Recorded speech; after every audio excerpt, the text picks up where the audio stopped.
Hello and welcome. In this lab walkthrough, we are going to test our system. Now remember that in the previous few walkthroughs, we have already created two projects. The 07 reverse connection red server, which refers to the server in this diagram, and the 08 reverse red client, which refers to the client in this diagram. So you can start either the server first or you can start the client first. It doesn't matter which one you start first. Now the client itself, if it's not up, the server will try to connect but it will fail. So it's okay. So you can start the server first, and if the client is not there, you will just try every 5 seconds. And if the client is up but the server doesn't connect, then of course it is okay too. So it doesn't matter which one you start first. Now coming back to your red projects folder, these are the two projects that we are concerned with. So 07 reverse connection red, open it, go to the bin directory. Inside the debug folder, you will see the exe file. So you can just copy this out into your desktop for ease of access. So you put your server here, and then you can copy out, go to the 08 project, the client, open the bin folder and open the debug folder and copy this out to the desktop as well. So now you have two projects up there ready to start. So just start any one will do. So let's say we start the reverse red client. So let's double click to start it, and immediately your firewall will prompt you for access. Just allow both, allow it, click allow access. So now your client is up and running. If you want to confirm that, you can open a command prompt to check the netstat command and see whether the port is running. Type netstat-dan, hit enter, and you should be able to see 6666 is up and listening. That means the client is, your hybrid client is up and running. Next, you can now start your server.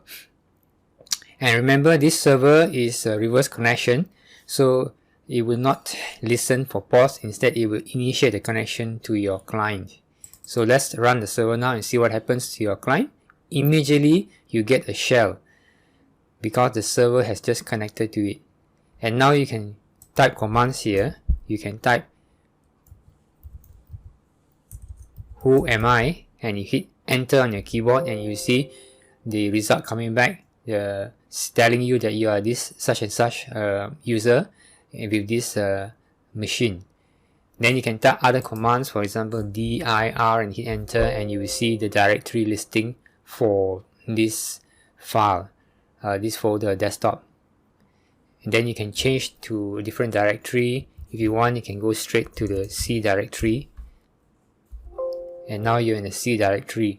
And if you type dir, you can see the content of the C directory like this. And then if you want to close the shut down the client, you just type exit. But when you type exit, it will disconnect to the server, but only temporarily, because the server is going to attempt to connect again after 5 seconds. So watch what happens. After 5 seconds, you get a new shell. Okay, so let's clear the screen. CLS, hit enter, and you clear screen. Now what happens if you suddenly close the client? Is the server still trying to connect to it? There's only one way to find out. You just open your client again and you wait for 5 seconds, and you get another shell. That means the server has connected to you again. So the server is robust. It is up and running perpetually all the time. Every 5 seconds it will check. If it's not connected, it will try to connect to your client. Alright, notice there's a test there which we did not remove. You can remove that in your code if you want. Initially we put the test string there just to test the color of the text. Now if you wanted to shut down the server, then what do? You type terminate. Type terminate, hit enter. Then you see the status bar says connection lost and the server is already down.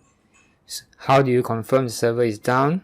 You can open your client again and you will see that the server will not connect to you anymore. It is listening on port 66 but no connection come in. And then what happens if you now run the server again? Straight away you get a shell. See that? So our system is robust.